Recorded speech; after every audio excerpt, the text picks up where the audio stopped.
चैतो कुंवार दाई अंगना मया बे। मोरे अंगना मया बे वो मैया चैतो कुंवार दाई अंगना मया बे। हाथ जोड़ के नेवता है दाई, हाथ जोड़ के नेवता है दाई, तैहा झन भुलावे वो मोरे अंगना मया बे। मोरे अंगना मया बे वो दाई चैतो कुंवार मैया अंगना मया बे। मोरे अंगना मया बे वो मैया चैतो कुंवार दाई अंगना मया बे।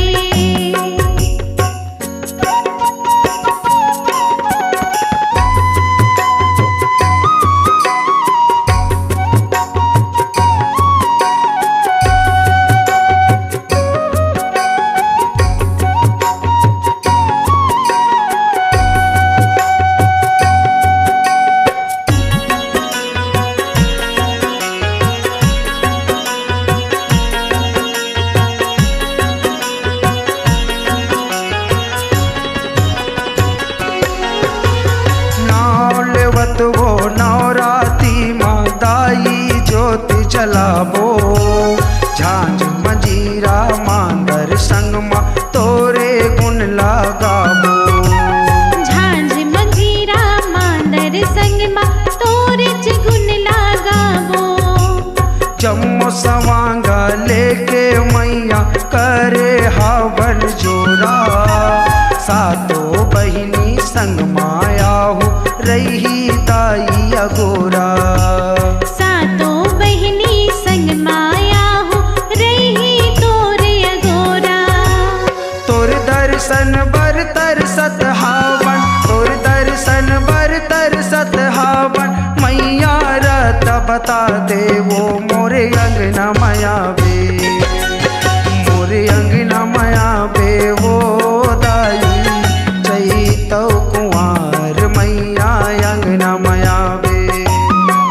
मोरे अंगना मया बे वो मैया चैतो कुंवार दाई अंगना मया बे।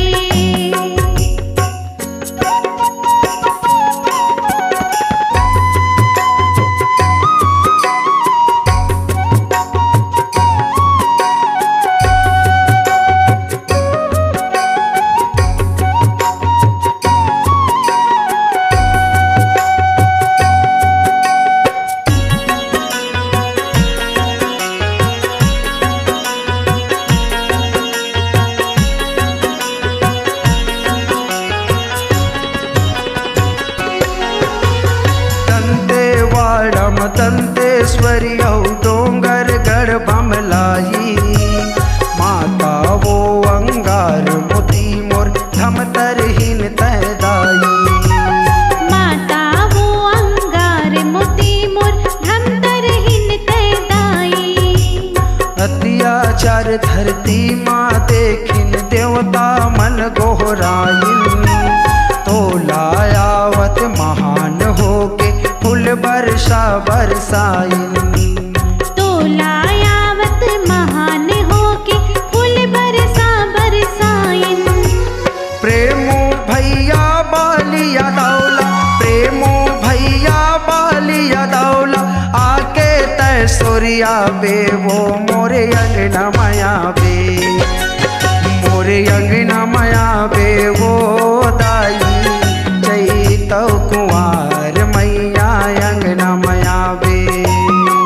मोरे अंगना मया बे वो मैया चैतो कुंवार दाई अंगना मया बे।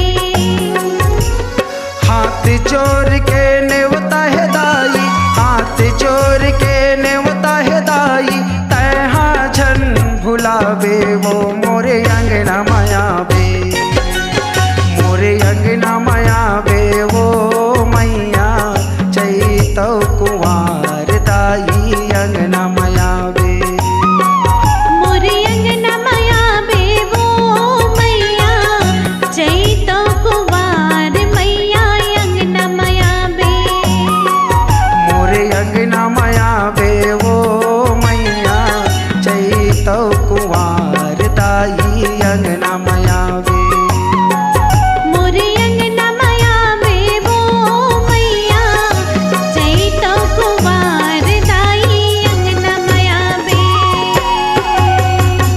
यदि आप चाहते हैं अपनी आवाज को मधुर बनाना, गीतों को साजों से सजाना, जन जन तक पहुंचाना, तो देर किस बात की, चले आइए स्वर Patan multi track digital recording studio, Patan, जिला दुर्ग। और मोबाइल नंबर है 7389407518।